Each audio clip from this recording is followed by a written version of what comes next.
नमस्कार, मैं समर राज बोलता हिंदुस्तान में आपका स्वागत है। आधी रात को लाइव आना पड़ रहा है समय का लिहाज किए बिना, क्योंकि इस देश की सरकार ने और तमाम जिम्मेदार लोगों ने लोकतंत्र का लिहाज करना बंद कर दिया है। बड़ा आरोप लग रहा है कि पत्रकारों, विपक्ष के नेताओं, सामाजिक कार्यकर्ताओं, बिजनेसमैन समेत देश भर के सैकड़ों लोगों की जासूसी करवाई जा रही है।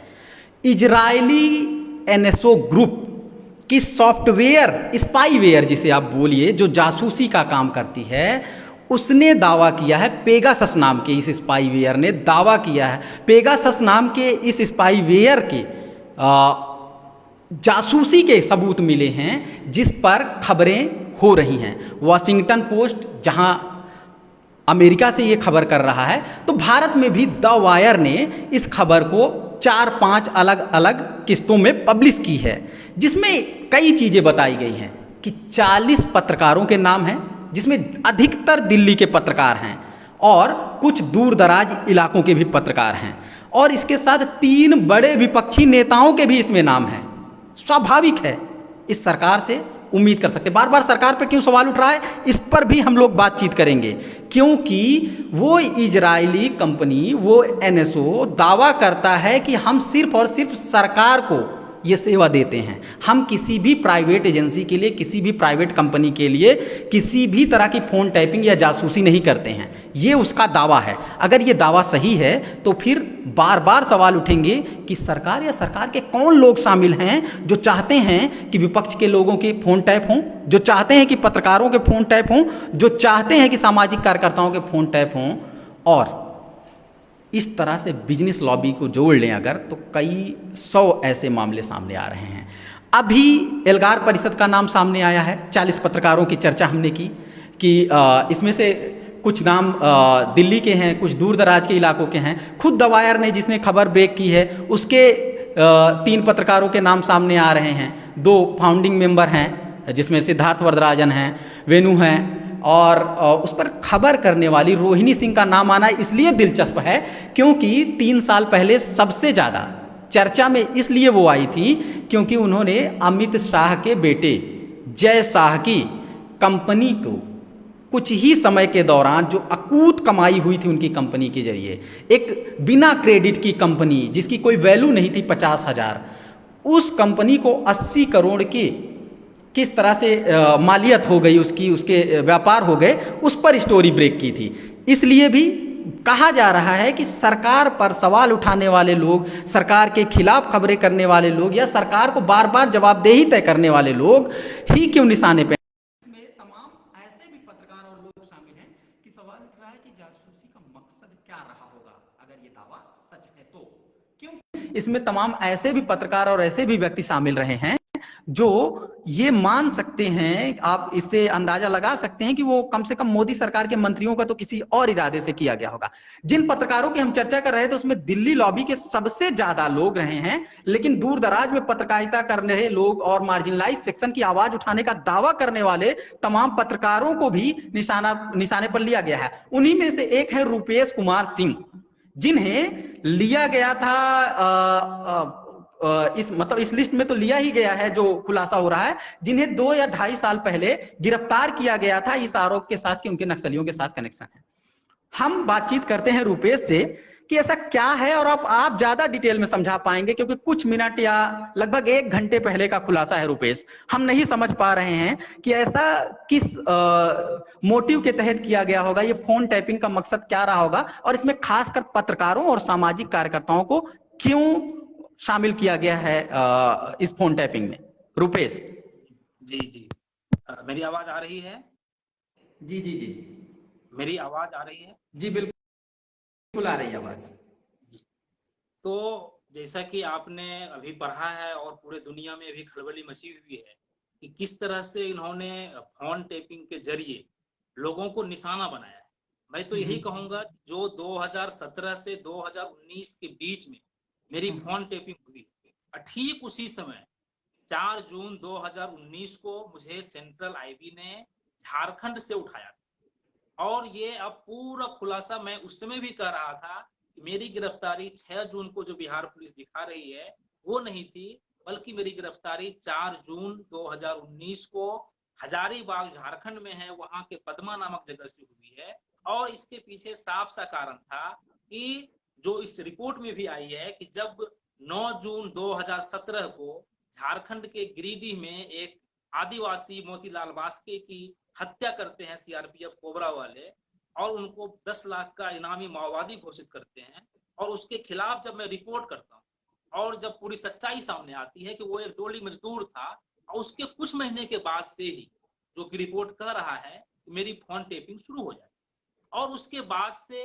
जो लगातार झारखंड के अंदर जितने भी इस तरह के केसेज हुए, उसमें झारखंड में बीजेपी की सरकार थी, आपको मालूम हो, और उसके बाद वो लगातार मेरे पीछे रही। सिर्फ मेरे पीछे ही नहीं, बल्कि मेरे 2 संबंधी जो क्लोज थे उनका भी फोन टेपिंग हुआ है, जो कि इसमें रिपोर्ट में सामने आई। और इससे वो समझ में आता है रुपेश रुपेश इससे समझ में ये आता है कि किस तरह से निशाने पर लिया जाता है। लेकिन मैं चाहूंगा कि पहले आप 1-2 मिनट में इस पूरे मामले को समझा पाएं कि ये है क्या, ये किस तरह की टैपिंग है, इसमें जासूसी क्या है, और अगर ये जासूसी है तो फिर इसमें सरकार पर क्यों सवाल उठाना चाहिए। ये बात अगर आप पहले ओवरऑल केस के बारे में समझा सकें तो फिर हम आपके केस को समझने में हम लोगों को आसानी होगी। जो सैकड़ों हजारों लोग देख रहे हैं उनको भी इस बात को समझने में आसानी होगी कि मामला क्या है, इस जासूसी के क्या मायने हैं। बिल्कुल, ये है कि एक जो पेगासस जो इसने जिसने लीक किया है, सरकार के तरफ से, सरकार की इच्छा के विरुद्ध वो फोन टैप नहीं कर रहा है। वो सरकार की इच्छा से ही लोगों के फोन को सरकार ने ही, मैं कह सकता हूँ कि सरकार ने ही फोन टैप करवाया। फोन टैप मतलब कि फोन का क्लोन, कि आप फोन में क्या कर रहे हैं, क्या कंटेंट आप फेसबुक में क्या लिख रहे हैं, आप किनसे बात कर रहे हैं, या ऐसा भी होता है इसमें कि आप फोन रखा हुआ है, अगर बगल में बात कर रहे हैं तो वो भी उसमें रिकॉर्ड होता है, और पूरी तरह से आपके फोन में क्या लिखा जा रहा है, जो कि ऑनलाइन नहीं है, ऑनलाइन एक्टिविटी नहीं है, जिसको कोई नहीं देख रहे हैं, सिर्फ आप देख पा रहे हैं। तो ये साफ साफ समझ में आता है कि सरकार ऐसे लोगों के फोन टेप करवा रही थी ताकि उनको डराया जा सके, उनको धमकाया जा सके, और जो सरकार के खिलाफ, सरकार की जनविरोधी नीतियों के खिलाफ, उनके जो घोटालों का, उनके जो कुकर्मों का पर्दाफाश करने वाले लोग हैं, वो डर जाएं, वो चुप हो इसमें जाएं। इसमें कुछ चीजें हैरान करने वाली है, मैं आपसे समझना चाहूंगा कि अभी हम इस पर तो चर्चा करेंगे ही कि पत्रकार और सामाजिक कार्यकर्ताओं को क्यों निशाने पर लिया गया। इसमें विपक्ष के नेताओं और खुद सत्ता पक्ष के कुछ नेताओं और खासकर मोदी सरकार के मंत्रियों के होने की बात हो रही है। क्या कुछ समझ में आ रहा है कि इसका मोटिव क्या रहा होगा। ये तो ज्यादा स्पष्टता इसमें यही आ रही है, खास करके जो मोदी सरकार में कुछ मंत्री के नाम आ रहे हैं, उसका नाम अभी पूरी तरह कन्फर्म नहीं हुआ है।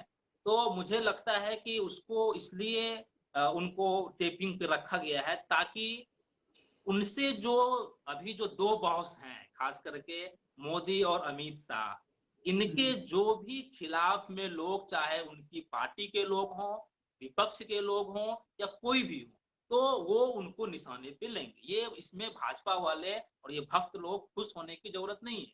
अगर मोदी और जो 2 मैन है रंगा बिल्ला, इनके खिलाफ में जो जाएंगे तो उनका भाई ये फोन टेप करवाएंगे। इससे यही स्पष्टता जो मुझे समझ में आ रही है।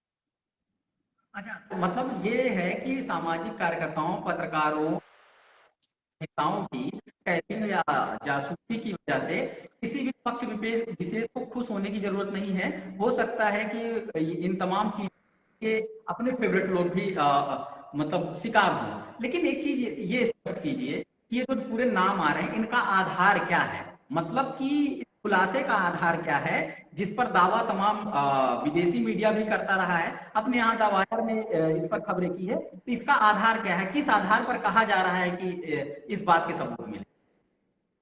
नहीं, ये तो स्पष्ट हो गया, जो उन्होंने डाटा का जो लीक जिसके जिसके नाम थे, और जो वो कंपनी है, उस कंपनी का मैं नाम भूल रहा हूँ, उस रिपोर्ट में है, आपने पढ़ा होगा, उसने तो साफ साफ उसका एनालिसिस किया है, उनके पास पूरा प्रूफ्ड है, इलेक्ट्रॉनिक डाटा है कि इनका इनका इन इन लोगों का किया गया है। और हमारी तो जो मैं तो अपने अगर लूँ खुद का, जिस तरह से मेरी गिरफ्तारी हुई है और जिस तरह से मेरे पीछे लोग लगे हुए थे, सेंट्रल आईबी के लोग, तो वो फोन ट्रैकिंग के बिना संभव नहीं था।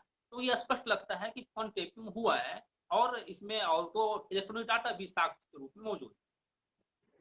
अच्छा, एक आरोप लग रहा है कि सिर्फ मामला कुछ लोगों का नहीं है, पत्रकार या सामाजिक कार्यकर्ता या विपक्ष के नेता का नहीं है। मामला ये भी है कि फोन टैपिंग या जासूसी करना लोकतंत्र के लिए खतरनाक है, किसी भी अगर सरकार में शामिल है तो। क्या आप इसे समझा सकते हैं कि ये बात लोकतंत्र के लिए क्यों खतरनाक है, बिल्कुल साफ बिल्कुल, शब्द। बिल्कुल, बिल्कुल। किसी भी लोकतंत्र में सभी को ज़रूर है कि हमारे यहाँ निजता का अधिकार, कोई मौलिक अधिकार नहीं रखा गया।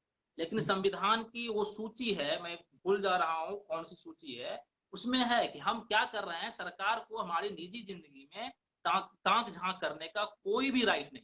ये साफ-साफ क्राइम है और ज़रूर ही इसके खिलाफ में ये लोकतंत्र मतलब ये तानाशाही है कि आप किसी का भी बिना उनकी जानकारी में आप किसका फ़ोन टैप करते हैं, कोई आतंकवादी है, कोई जिसको देश के लिए खतरा है, कोई लोग, उसका फ़ोन टैप कर सकते हैं। लेकिन जो पत्रकार है, जो नामी राइटर्स हैं, जो पूरा आ रहा है द हिंदू से लेके, हिंदुस्तान टाइम्स से लेके सभी लोगों का, हम जैसे लोग जो ज़मीन पे पत्रकारिता करते हैं, छोटे शहर में रहते हैं, आप तो इसका मतलब साफ है, ये लोकतंत्र के लिए बहुत खतरनाक है और ये जो लगातार लोग बोल रहे हैं कि फांसीवाद की ओर हमारा देश बढ़ रहा है, तो ये उसी का द्योतक है और ये एक पूरा सरकारी क्राइम है और इसके खिलाफ ज़रूर ही हम लोगों को कोर्ट में भी जाना जो चाहिए। स्पाईवेयर है, पेगासस जो स्पाईवेयर है, इसका इस्तेमाल सरकार ने किया होगा, इस बात की क्या संभावना है? और जिस कंपनी से, जिस समूह से ये संबंध रखता है, उस एनएसओ ने दावा किया है कि वो किसी को प्राइवेट में अपनी सेवा नहीं देता है।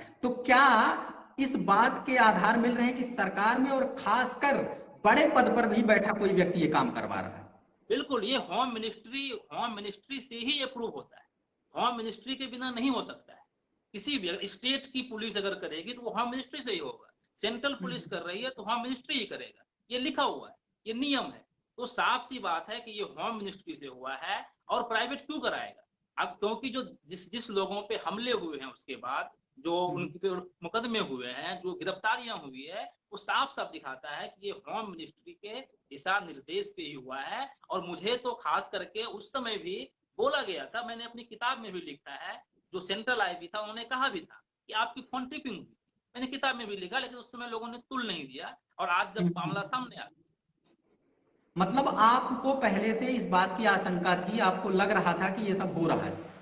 बिल्कुल, मैंने बोला भी है, इस रिपोर्ट में भी जो पत्रकार जिससे मेरी बात हुई थी, मैंने कहा कि मैं हैरान नहीं हूँ, क्योंकि मुझे सेंट्रल आईबी ने जब इंट्रोगेट कर रहा था, वो तो उसने कहा था कि आपकी फ़ोन टेपिंग पर थी, आपकी फ़ोन टेप हो रही थी। इसीलिए उसी के बेस पे मैं आपको पकड़ सका। अच्छा, ये जो जासूसी का मॉडल है, क्या इसे हम गुजरात मॉडल कह सकते हैं? क्या ऐसा पहले भी कुछ विवाद आया है?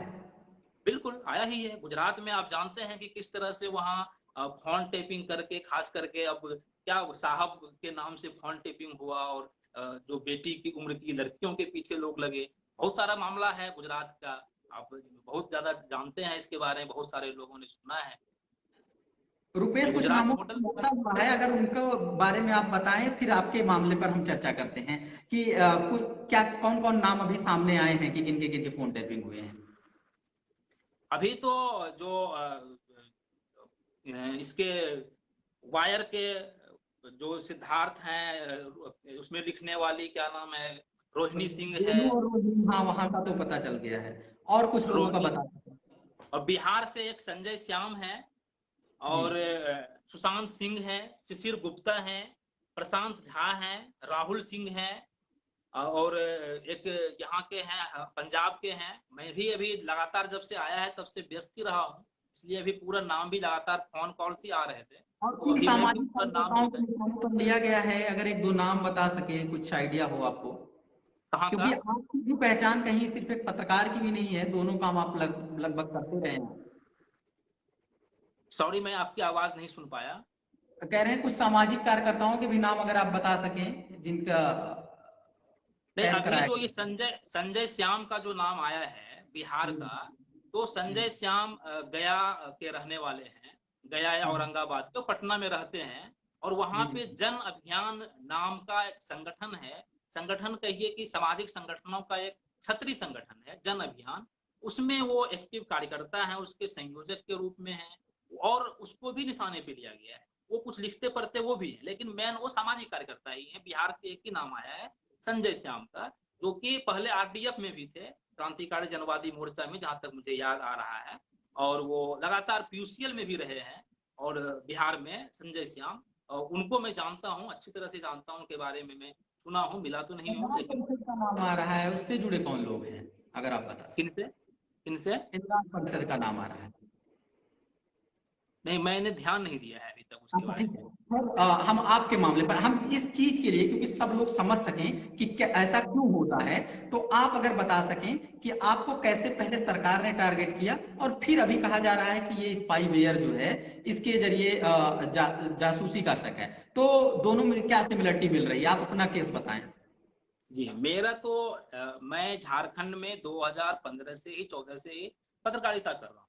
2017 में 9 जून को झारखंड के गिरिडीह जिला में पारसनाथ पर्वत पे एक मुठभेड़ होती है, और वहां पे एक आदिवासी को, मोतीलाल बास्के नाम के आदिवासी को मारा जाता है सीआरपीएफ कोबरा के जरिए। दूसरे दिन अखबार में खबर छपती है कि ये 10 लाख का इनामी नक्सली।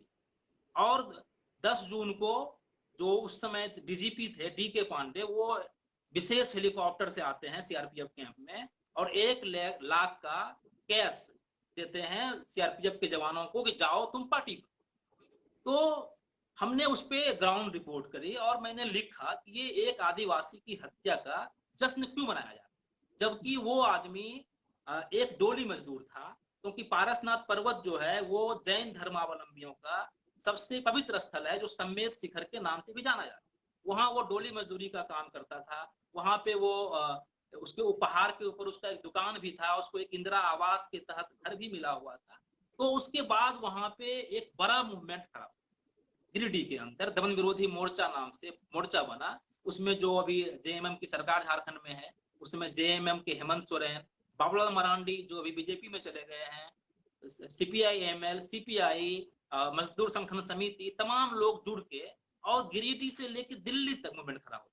विधानसभा में सवाल उठता है, राज्यसभा में जेएमएम के एमपी थे संजीव कुमार, उन्होंने सवाल उठाया, विधान लोकसभा में शिबू सोरेन एमपी थे, उन्होंने सवाल उठाया। एक बड़ा मामला बन गया और एक बड़ा मूवमेंट खड़ा हुआ, जिसके कारण उस समय भाजपा की सरकार थी झारखंड में। तो जो जिस मजदूर संगठन से वो मोतीलाल बास्के जुड़ा हुआ था, मजदूर संगठन समिति से, उसको भी 22 नवंबर 2017 को झारखंड सरकार ने प्रतिबंधित कर दिया, ये माओवादियों का फ्रंटल संगठन। तो इसके खिलाफ हमने काफी रिपोर्टिंग की, और अभी इस रिपोर्ट में यही बात सामने आई है कि जो रिपोर्टिंग मैंने पहले की थी द वायर के लिए 15 जून को, उसके कुछ महीने के बाद से ही मेरी फोन टेप पे चली जाती, और उसके बाद भी मैं लगातार जो प्रतिबंध के खिलाफ भी लगातार लिखता रहा, और बहुत सारे सवालों पे मैं लिख रहा था। तो एक लंबा प्रोसेस के तहत उसने मेरा फोन टेप किया, और उसके बाद 4 जून को सेंट्रल आईबी ने सीधा हस्तक्षेप करते हुए, जब मैं अपने एक वकील मित्र के साथ कार से औरंगाबाद जा रहा था झारखंड के रामगढ़ से, उन्होंने हजारीबाग के पदमा नामक जगह से उठाया, और उसके बाद वो मुझे कोबरा बटालियन के कैंप में ले गए, जो गया जिला में है बिहार, और वहां पर उन्होंने इंट्रोगेशन किया और 2 दिन रखा, और बाद में 2 दिन के बाद 6 जून को उन्होंने हमारी गिरफ्तारी दिखाई कि मैं बिहार के गया के डोभी से गिरफ्तार हुआ हूं, और मेरी कार में विस्फोटक है, जबकि मेरे आंख के सामने उन्होंने विस्फोटक गाड़ी में रख दिया। तो ये, और वहां उन्होंने बताया भी कि आपका फोन टेप हुआ था, और उसी बेस पे हम लोग जान रहे थे कि आप आज इस रास्ते से जाने वाले हैं घूमने के। और आप मेरा तो मेन यही था, उनका कहना भी था कि आप लिखना पढ़ना छोड़ दीजिए, आप आदिवासियों के लिए मत लिखिए, आप निगेटिव पत्रकारिता करना छोड़ दीजिए, सरकार के पक्ष में लिखिए, और आप जाइए ऐश कीजिए, हम आपको पैसा भी देते हैं। ये सारी बातें मैंने किताब में भी लिखी है, उस समय भी बहुत सारे आर्टिकल में भी लिखा गया। जी, तो मेरा क्या ये मामला यही। केस कि जिन पर ज्यादातर ऐसे मामले हैं इसमें कि जिनके पीछे सरकार पड़ी थी या सरकारी मशीनरी पड़ी थी, उन्हीं लोगों को ज्यादातर निशाने पर रख करके फोन टैप किया गया, जासूसी किया गया है, इसका सीधा सा मतलब है कि जो विपक्ष की आवाज है, जो पत्रकार की आवाज है, जो सामाजिक कार्यकर्ताओं की आवाज है, उसको दबाया जाए, और वो आपस में भी कांटेक्ट ना कर सके, कुछ खुलकर बात ना कर सके, ये एक डर पैदा किया जाए। क्या ये मकसद है? बिल्कुल बिल्कुल यही मकसद है कि वो आपस में, अगर अब जैसे ये लीक हुआ है, तो बहुत सारे लोग आपस में बात करने से कन्नी काटेंगे, तो हमारा भी फोन लीक हो सकता है, वो बोलने से डरेंगे। इससे पहले भी भीमा कोरेगांव के मामले में हम देख चुके हैं कि किस तरह से देश के सबसे होनहार बेटे बेटियों को इन्होंने जेल में बंद रखा है। उसमें भी यही मामला था, किस तरह से रोना विल्सन और सुरेंद्र गार्लिक के कंप्यूटर में उन्होंने सॉफ्टवेयर को इंस्टॉल किया और उसके बाद यूएपीए लगाया। मेरे ऊपर खुद यूएपीए लगा हुआ था, लेकिन वो तो मेरी खुद की किस्मती थी कि 6 महीने तक 180 दिन के अंदर भी ये चार्जशीट फाइल नहीं कर पाए और मैं डिफॉल्ट बेल पे बाहर आ गया। यूएपीए में आज तो देख ही रहे हैं कृष्ण स्वामी शहीद हो गए। अच्छा, तो ये तो पूरा आप मामला यही है। नहीं फाइल की गई और आप बाहर आए। बहुत बहुत शुक्रिया रुपेश, आपने हमें ये भी बताया कि ये मामला क्या है, और आपने ये भी बताया कि एक केस स्टडी के रूप में खुद का केस बताया कि आपका भी फोन टैप हुआ है और इस तरह से क्यों सरकार पर शक है और क्यों टारगेट किया गया है। बहुत बहुत शुक्रिया आपका हमें समझाने के लिए। बहुत बहुत जो धन्यवाद। चीजें रुपेश ने बताई हैं हमें, अब मैं दर्शकों से सीधा जुड़ना चाहूँगा। जो चीजें हमें एक पत्रकार, एक सामाजिक कार्यकर्ता से पता चली कि क्या इरादा हो सकता है, सरकार क्या मकसद रखती होंगी इन चीजों के पीछे, तो सवाल उठता है कि जब विपक्ष के तमाम लोग, सामाजिक कार्यकर्ता, पत्रकार इस बात के लिए डरे रहेंगे कि कहीं उनका फोन तो नहीं टैप हो रहा है। बात हमेशा देश हित या देश के विरोध की नहीं होती है। बात यह होती है कि दो लोगों की आपसी जो चर्चा हो रही है उसको तीसरा कोई सुन क्यों रहा है। निजता का जो अधिकार है, जो संविधान का भी दिया हुआ अधिकार है, एक व्यक्ति का वैसे भी स्वाभाविक अधिकार होना चाहिए कि वो किसी से क्या बातचीत कर रहा है तो उसको कोई तीसरा व्यक्ति क्यों सुन रहा है या तीसरी एजेंसी क्यों सुन रही है, और उसमें भी किसी पराये देश की हायर की गई है कि स्पाईवेयर के जरिए सब चीज टैप किया जा रहा है। सोचिए कितना खतरनाक होगा। इस देश के पत्रकार किसी से क्या बात कर रहे हैं, वो इजराइल जैसे देश की एक एनएसओ जो है, जो पेगासस के जनक मानी जाती है, जो जिसने इस सॉफ्टवेयर को बनाया, उसको पता चल जा रहा है। तो ये क्या खुद ये सरकार देश की सुरक्षा के नाम पर देश की सुरक्षा को खतरे में डाल रही है। मतलब कि आमतौर पर हो सकता है कल मीडिया इस बात को बताना और समझाना शुरू कर दे कि देश की सुरक्षा के लिए जरूरी है कि इन संदिग्ध लोगों के फोन टैप किए जाएं, लेकिन एक बार सोच कर देखा जाए कि कहीं इससे देश की सुरक्षा और ज्यादा खतरे में तो नहीं पड़ जाती, क्योंकि एक थर्ड पार्टी है, वो इस बात की जानकारी ले रही है कि पूरे मामले को किसी पत्रकार से क्या बात हो रही, विपक्ष के नेता किससे क्या बात कर रहे हैं, सरकार के मंत्री किससे क्या बात कर रहे हैं। अगर वो इसका इस्तेमाल किसी दूसरे देश के अधिकारियों को या दूसरे देश के प्रधानमंत्री, राष्ट्रपति को दे दे या अपने देश इजराइल को दे दे तो क्या होगा। इसलिए इस पूरे जासूसी कांड को लोकतंत्र पर हमले की तरह माना जा रहा है और हम बार बार सवाल करते रहेंगे कि ये जासूस तंत्र बना करके लोकतंत्र के लिए कौन सा भला किया जा रहा है।